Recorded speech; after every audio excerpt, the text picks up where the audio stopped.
Welcome to Weekly News Spot, a program that covers the most significant political developments in the Middle East, in Africa, and other parts of the world.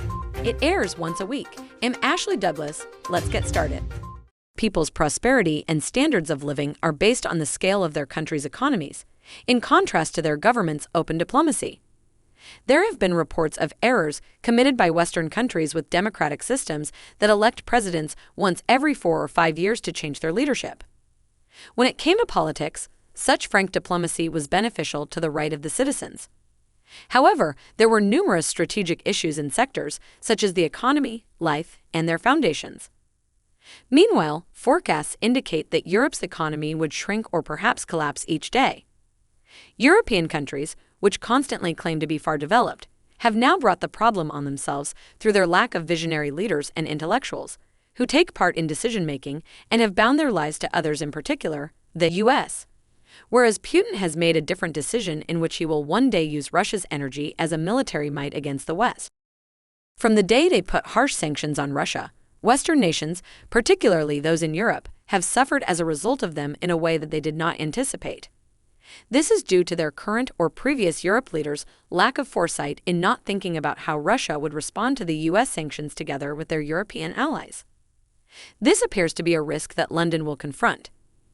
Berlin is even in a more horrible situation. Two questions are therefore to be asked. First, will Germany become a frozen nation over the winter? Or secondly, will the United Kingdom return to the era of the Stone Age?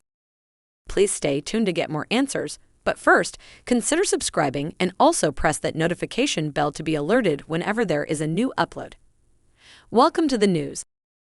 When George W. Bush led the first Gulf War in Iraq in 1991, most people thought he would throw Iraq and its progress back to the Stone Age. Similarly, the UK people fear a return to the Stone Age, which begins with UK officials advising their populace to reduce their energy consumption in their homes for winter reasons, according to Daily Mail in the UK. The government of the UK will take preventive steps towards the winter season, though they are now experiencing a hot season for the first time in several years. This has resulted in devastating wildfires because of the heat wave. The majority of UK people are now worried that winter may turn out to be one of the coldest seasons they have ever experienced in years.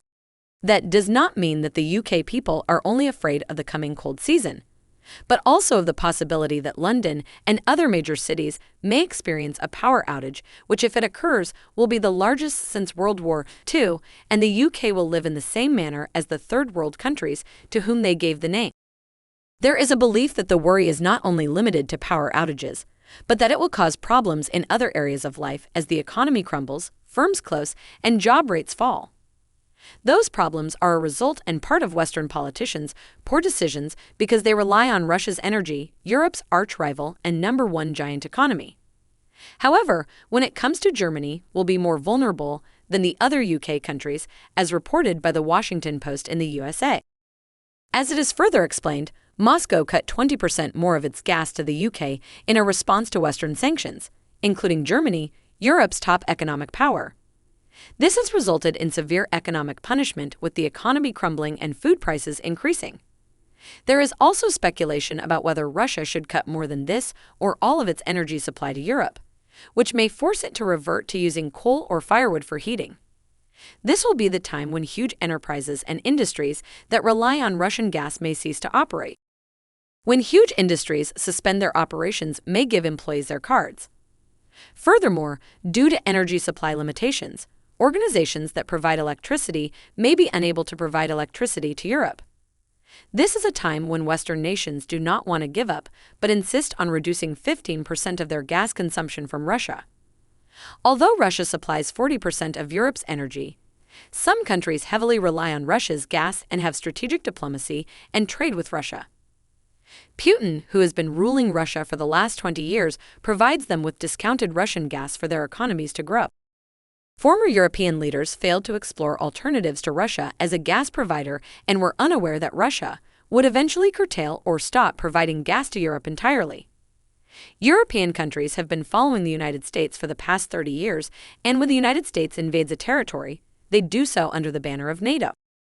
During the 30 years of Western invasion and conflict with Muslim countries such as Iraq, Libya, and Afghanistan, Both developing and developed countries such as China, India, South Korea, Indonesia, Brazil, Turkey, and others benefited.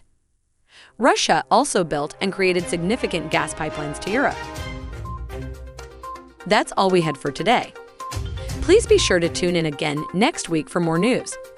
Subscribe also, like and press that notification button.